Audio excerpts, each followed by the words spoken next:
Tiens, si on était les profs.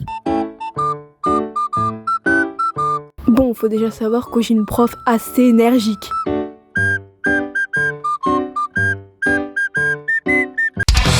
Ouvrez les rideaux, ouvrez les fenêtres, et sortez vos affaires. Allez, je passe à l'appel. Attends, Victoria, je viens de m'installer. Bon, vous voyez le genre. Elle a aussi tendance à être un peu tête en l'air. Mais bon, personne n'est parfait. Je vais lui mettre une note de 7 sur 10. Bon, il a tendance à faire des blagues assez bof et qui peuvent faire peur aux élèves à des moments si tu le connais pas. J'adore. Monsieur J'ai fini mon évaluation. Ah bah là, Victoria, je peux plus rien faire pour toi, désolé. Tu auras la note que tu auras, tant pis.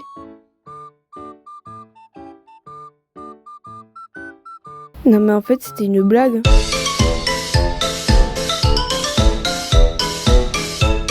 Bon, rien que pour cette blague extraordinaire, je lui mets 8. Bon, faut savoir que j'adore l'anglais et que c'est ma matière préférée. Même si le cours commence toujours par la même phrase. Sit down and take your things out. Ça change rien en soi, donc je lui mets 10 sur 10. Elle est gentille. Elle nous demande toujours avant d'enlever le texte si on a terminé d'écrire. Je lui mets 9 sur 10.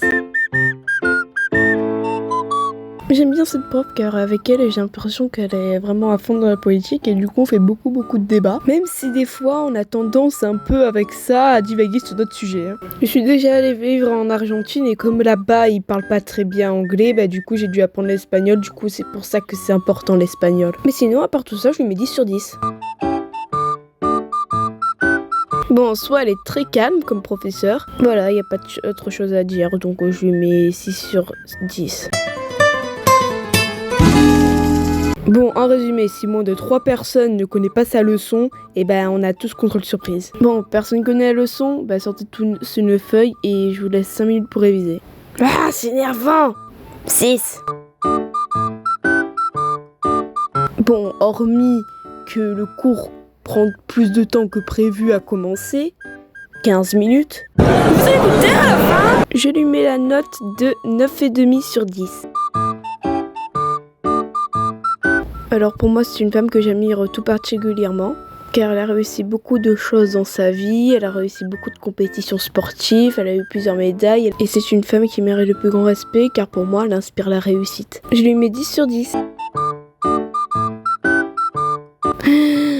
Bon, déjà il nous vous voit, donc je me prends 20 ans dans la gueule que j'ai pas.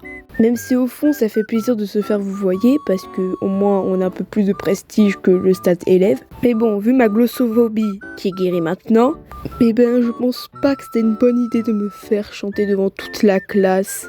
Je pouvais tellement pas chanter devant tout le monde, car j'étais pétrifiée, horrifiée et terrorisée, que ça allait jusqu'à une ordonnance médicale. Oui, vous avez bien entendu, une ordonnance médicale. J'ai eu une ordonnance médicale parce que je ne pouvais pas chanter devant tout le monde. En plus, comme ça suffisait pas, j'avais peur de ce prof. Pourtant, il a rien d'effrayant, c'est même le prof le plus jeune que j'ai, en tout cas, je pense. Il a pas un physique imposant et il est calme. Le problème, c'est son caractère. Pas qu'il soit méchant ou non, mais le truc, c'est que il est froid. Il est froid, il a un caractère froid. Il semblait un peu désintéressé, un peu de tout en fait. J'ai jamais eu de professeur aussi peu dynamique que ça m'en fait peur. Mais en vrai, il est gentil, mais j'ai eu un blocage. Mon cerveau, il a bugué, il s'est mis en mode de survie. Et me faire chanter devant toute la classe, ça n'a pas arrangé la chose. Et en plus, c'est un professeur remplaçant, du coup, ça a encore plus accentué cette peur, parce que, dans ma tête, c'était fuir ou mourir. Mon cerveau est totalement disjoncté. Donc, je lui mets une note de 10. Ah, tu t'y attendais pas à ça! Dire ça va mieux maintenant. Merci la psychomotricité. Sur ce, n'hésite pas à t'abonner, à liker et à commenter. Merci.